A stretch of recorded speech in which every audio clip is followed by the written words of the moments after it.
Right.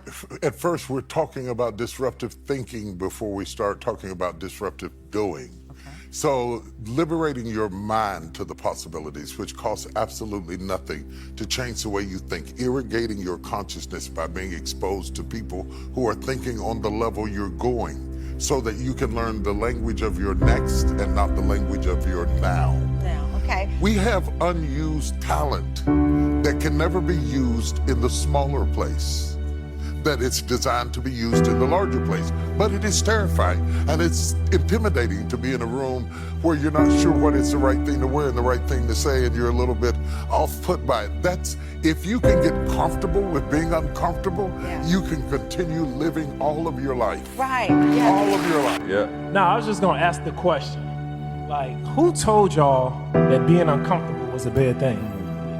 Your feelings? I mean, when you really think about it, who told you that being uncomfortable is a bad thing?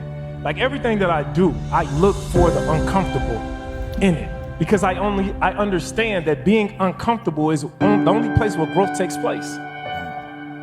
You think the caterpillar is comfortable when he's transforming into a butterfly? I mean, just think about it. Anything, when I'm working out, the only time that you get progress in your body is when you are uncomfortable, when your body hurts, when your muscles are sore. The reason why is because there's a pruning that's taking place. There's a tear down. You are literally, when you work out, you're tearing your muscles.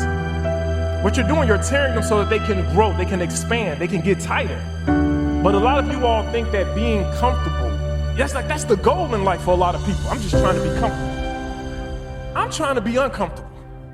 Because I understand when I'm uncomfortable in my marriage, then that's only the point where me and my spouse, now we got some things to work out.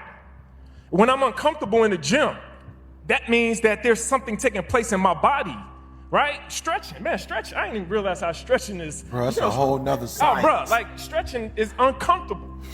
I mean, just, it's uncomfortable, but what's happening is necessary so that all your ligaments and everything is, it's getting stretched. It's getting, stretched so that you can be flexible. So stop looking, like literally change your whole mindset. Stop trying to become comfortable in things.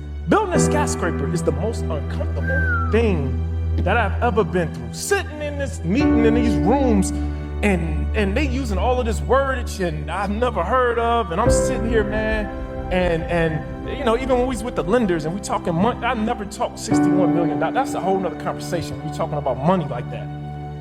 It's uncomfortable, but just think about the result of it. So you guys got to start looking at, if you're uncomfortable with the act, then at least be comfortable with the vision. At least be comfortable with the vision, because if you're uncomfortable with the act of what you're doing, if you're uncomfortable working out all the time, be comfortable with the vision of how you're going to look once you realize your goal. If you're uncomfortable with starting a business, then at least be comfortable with the vision of what this business is going to do for you and your family once you realize it. So be comfortable with the vision, the end goal in mind. That's what you're supposed to be comfortable with. But the process is going to be uncomfortable. So get used to being uncomfortable, because that's the goal, that's the gift, that's what you want to do, because that's when something is going to move in your life. The needle is never going to move with you just sitting there being comfortable. Can I say this too? Absolutely, absolutely. And all of us have feelings. We just don't have them driving the car. Yeah.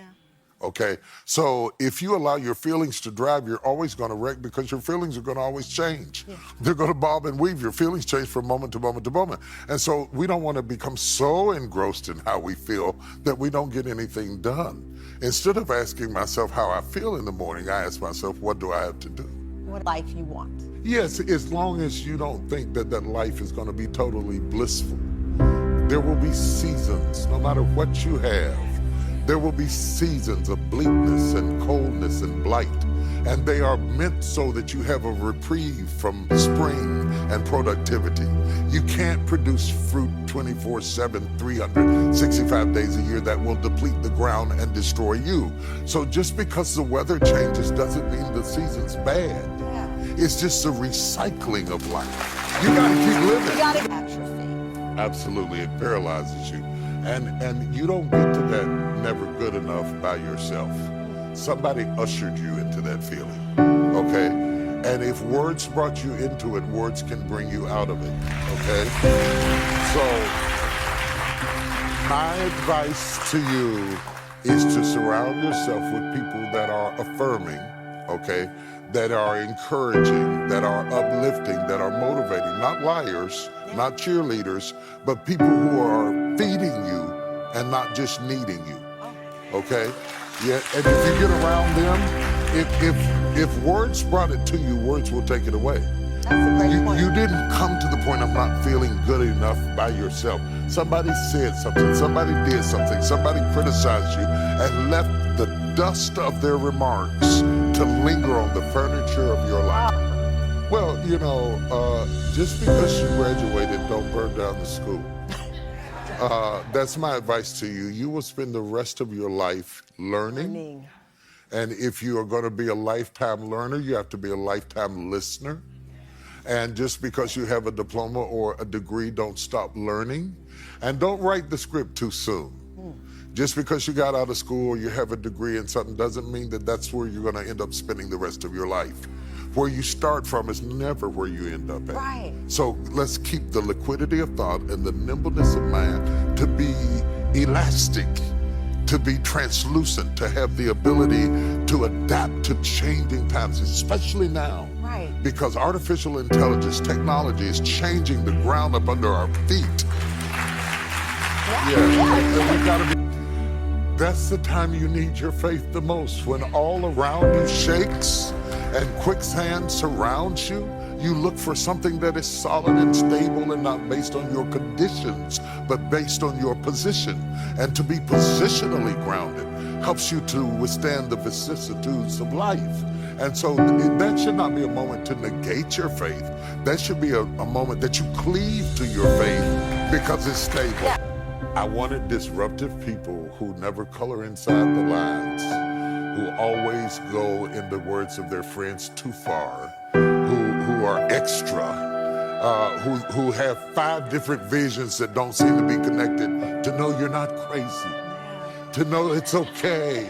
It's okay to be different. It's okay to color outside of the lines. When you hand a child a coloring book where the lines are already there and they color outside of the lines, it's not because they're bad. It may be that they're an architect. The next time, you understand what I'm saying? Yes. The next time, hand them a blank sheet of paper and let them draw their own lines.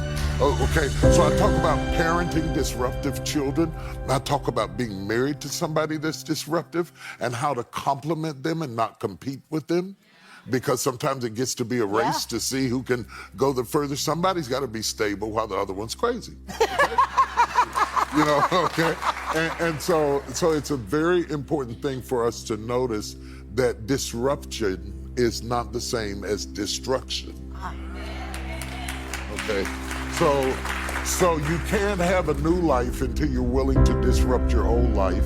You can't have a new thought until you're willing to disrupt your old thoughts. And that it's okay to disrupt your old thoughts to make room